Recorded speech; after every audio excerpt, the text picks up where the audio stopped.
Movie की शुरुआत में हम एक सुपर हीरो को देखते हैं जिसका नाम मिरेकल गाय होता है। उसे टेक्नो नाम का एक आदमी आकर एक टूल देता है जिसको उसे अर्थ के बाहर खराब सैटेलाइट में लगाना था ताकि वो ठीक हो सके। टेक्नो के बैग पे जेट पैक लगा हुआ था जिसकी मदद से वो उड़ पा रहा था। मिरेकल गाय सैटेलाइट ठीक करने के लिए अर्थ के बाहर चला जाता है। उसे वहाँ सैटेलाइट पूरी तरह से टूटा हुआ दिखाई पड़ता है। तभी वो देखता है कि एलियंस की एक बहुत बड़ी फौज वहाँ मौजूद है। टेक्नो मिरेकल गाय को जल्दी करने को कह रहा था क्योंकि उसके जेट पैक का फ्यूल अब खत्म होने वाला था। तभी एक हमला होता है और मिरेकल गाय बेहोश होकर नीचे गिरने लगता है। टेक्नो उसे बचाने की कोशिश करता है पर उसका फ्यूल अब पूरी तरह से खत्म हो चुका था। वो हेडक्वार्टर में मैसेज देता है कि उन्हें नीचे कैच करें, उसका फ्यूल लो हो गया है। यहाँ से सीन शिफ्ट होती है और हम देखते हैं मेसी नाम की एक लड़की को जो अपने सिंगल डैड के साथ रहती थी। उसके डैड का नाम मार्कस था और एक वक्त वो भी एक सुपर हीरो की टीम में हुआ करता था। पर मेसी ने अपने डैड से प्रॉमिस लिया था कि वो कभी सुपर हीरो की तरह नहीं रहेगा क्योंकि उसे एक नॉर्मल डैड चाहिए था जो उसका ख्याल रख सके और उसके साथ हमेशा रह सके। वो दोनों घर में बैठे बैठे न्यूज में देख रहे थे कि किसी ने मिरेकल गाय पे हमला किया है और उसे घायल अवस्था में हॉस्पिटल लाया गया है। मार्कस हेरोइक्स नाम के फेडरेशन में काम करता था। हेरोइक्स सारे सुपर हीरो का हेडक्वार्टर था जो कि गवर्नमेंट के कंट्रोल से चलता था। जब भी कोई मुसीबत आती वो लोग खतरे के हिसाब से सुपर हीरो को अपॉइंट करते थे उस काम के लिए। हेरोइक्स की हेड मिस ग्रैंडा थी। मार्कस उसे उन एलियन के बारे में बताता है। वो डिसाइड करने लगते हैं कि किसे भेजना है उनसे लड़ने। वो ब्लीडिंग फास्ट और क्रशिंग लो को भेजने का सोच रही थी या फिर शार्क बॉय और लावा गर्ल क्योंकि वो दोनों साथ में मैरिड भी हैं। पर मार्कस उसे बताता है कि ये कोई दो हीरो का काम नहीं है। वो एलियंस की पूरी फौज को दिखाता है। ग्रैंडा कहती है सारे सुपर हीरो को रेडी होने को कहो, वो प्रेसिडेंट से इसकी परमिशन बाद में ले लेगी। वो मार्कस को भी आज उनके साथ जाने को कहता है क्योंकि उसे काफी एक्सपीरियंस है। मार्कस कहता है वो ऐसा नहीं कर सकता क्योंकि उसने अपनी बेटी से प्रॉमिस किया है कि वो दोबारा से सुपर हीरो नहीं बनेगा।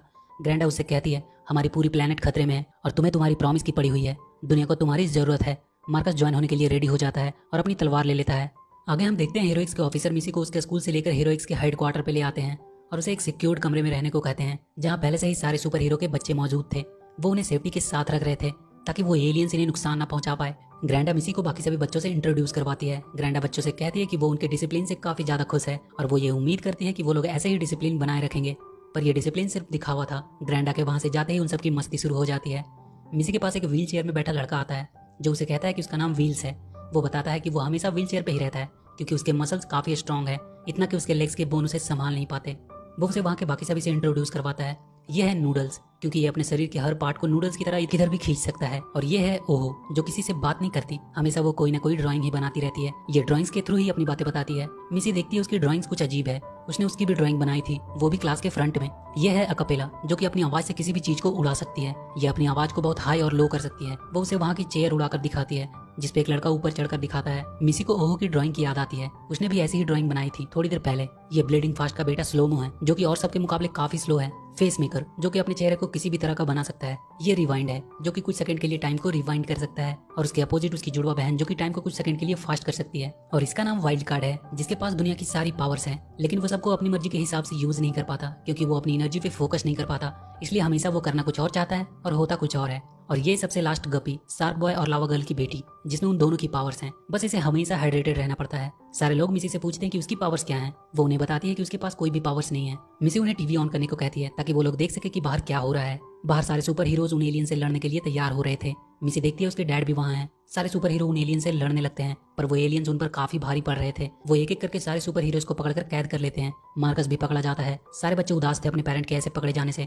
वहाँ के प्रेसिडेंट आकर सबको बताते हैं कि एलियंस के सुप्रीम लीडर ने उन्हें एक मैसेज भेजा है कि 3 घंटे के अंदर वो अर्थ पे टेक ओवर करने लगेंगे। सारे लोग कंप्रोमाइज करें नहीं तो वो पूरे प्लेनेट को डिस्ट्रॉय कर देंगे। मिसी सारे बच्चों से कहती है कि हमें यहाँ से चले जाना चाहिए क्योंकि एलियंस उनके पेरेंट्स के बाद उनके पीछे ही आएंगे। वो क्लास के सामने आती है और सबको ओहो की बनाई हुई ड्राइंग्स दिखाती है। वो कहती है कि उसने ये ड्राइंग एक्चुअली में ये सब होने से 5 मिनट पहले बनाई, जैसे कि फेस मेकर का चेयर पे चढ़कर खड़ा होना, मेसी के क्लास के सामने सबको कुछ बताना। मतलब ये वो सब चीजें ड्रॉ करती है जो आगे होने वाली है। ये ड्राइंग्स के थ्रू हमें फ्यूचर दिखाती है। और इसने अभी अभी ये बनाया है कि एलियंस इस रूम में आ गए हैं उस वेंटिलेटर के थ्रू। वाइल्ड कार्ड उसकी बातों का विश्वास नहीं कर रहा था। वो कहता है कि एक पावरलेस लड़की हमें बता रही है कि हमें करना क्या है। पर बाकी सभी मेसी की बातों से सहमत थे। फेस मेकर वहाँ के गार्ड्स को अंदर बुलाता है और उन्हें वो मारपीट कर उनसे उनके एक्सेस कार्ड छीनने की कोशिश करते हैं। तभी वेंटिलेटर से एक एलियन आता है और वाइल्ड कार्ड को पकड़ लेता है। मिसी रिवाइंड को कुछ सेकंड पहले जाने को कहती है और इस बार वो लोग उन गार्ड्स के कार्ड लेकर वहाँ से बाहर निकल जाते हैं। भागते भागते मिसी ग्रैंडा से टकरा जाती है। वो सारे ऑफिसर्स को उन्हें पकड़ने को भेजती है। अकपेला अपनी आवाज से सबको ऊपर फ्लोट करवाने लगती है। वो उन्हें सीढ़ी की तरह बनाकर ऊपर के वॉल्ट से बाहर निकलने में सफल रहते हैं। हेडक्वार्टर के बाहर आकर वो वहाँ के बस पे बैठकर भागने लगते हैं। अकपेला उस बस को अपनी आवाज से उड़ाकर ले जा रही थी। नूडल्स उस बस को और ऊपर फेंकने में उनकी मदद करता है। पर कुछ देर बाद अकपेला की आवाज अब बंद हो रही थी क्योंकि वो ज्यादा देर तक नहीं गा सकती थी और उनका बस एक गार्डन में जाकर गिरता है। वहाँ एक लेडी बाहर आती है जिसका नाम अनीटा मोरेनो था। ये मिसी की ग्रैंड माँ थी और ये उन सारे सुपर हीरोज की ट्रेनर भी रह चुकी थी। मिसी उनसे मदद मांगती है अब उनके पास सिर्फ 2 ही घंटे बचे थे। अनीता उन बच्चों को अपने घर में ले आती है। वो सारे बच्चों को बताती है कि उनके पेरेंट्स के जाने के बाद सिर्फ तुम लोग ही हो जो दुनिया को बचा सकते हो, क्योंकि तुम सुपर हीरोज हो। अगर तुम सब साथ मिलकर काम करो तो कुछ भी मुश्किल नहीं। वो मिसी को उनका लीडर बनाती है और उन सबको लेकर अपने ट्रेनिंग एरिया में आ जाती है, जहाँ वो सबको उनके पावर्स का सही इस्तेमाल करना सिखाती है। वो सबको बताती है कि तुम्हारे पावर्स पे तुम्हारा कंट्रोल होना सबसे जरूरी है, और अगर तुम सारे अपने पावर्स को मिला लो तो कोई भी तुम्हारा मुकाबला नहीं कर सकता। इधर सारे सुपर हीरोज एलियंस के कब्जे में थे। वो सब एक दूसरे से ही झगड़ रहे थे।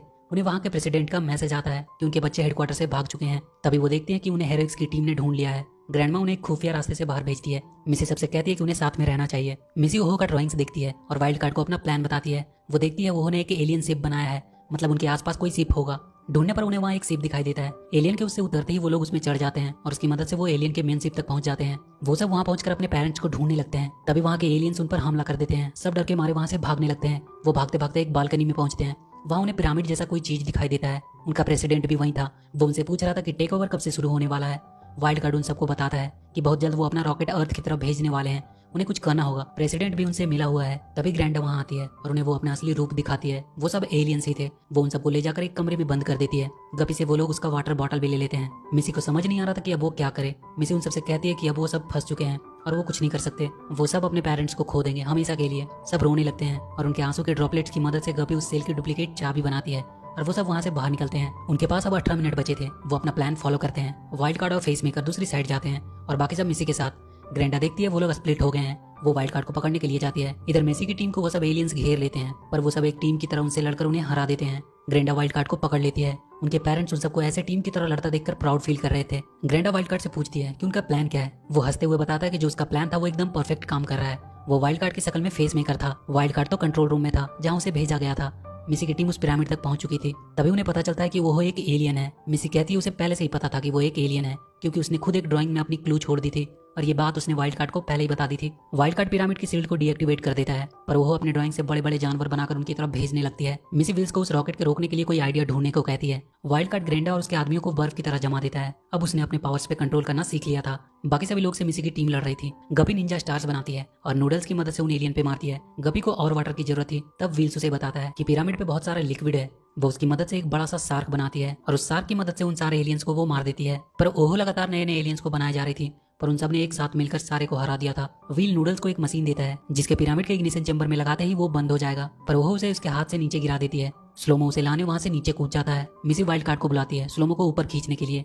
वाइल्ड कार्ड टेलीपोर्ट होकर स्लोमो को ऊपर लाता है और उस मशीन के पिरामिड में लगाते ही वो रुक जाती है। तभी वो पिरामिड खुलता है और उससे उनके पेरेंट्स बाहर निकलते हैं। कोई समझ नहीं पा रहा था कि ये क्या हो रहा है। सारे लोग वहां आ जाते हैं। वो उन्हें बताते हैं कि ये उनका एक टेस्ट था जिसमें वो सीख सके कि कैसे टीम वर्क से किसी भी मुसीबत से लड़ा जा सकता है। और उनके पेरेंट्स के बाद उन्हें ही तो इस प्लेनेट की रक्षा करनी है। ओहो अपने प्लेनेट ओजियो की लीडर थी। वहाँ सिर्फ बच्चे ही लीडर होते हैं और बड़े उनका साथ देते हैं। सारे बच्चे अपने पेरेंट्स से मिलकर काफी खुश थे और ये मूवी यहीं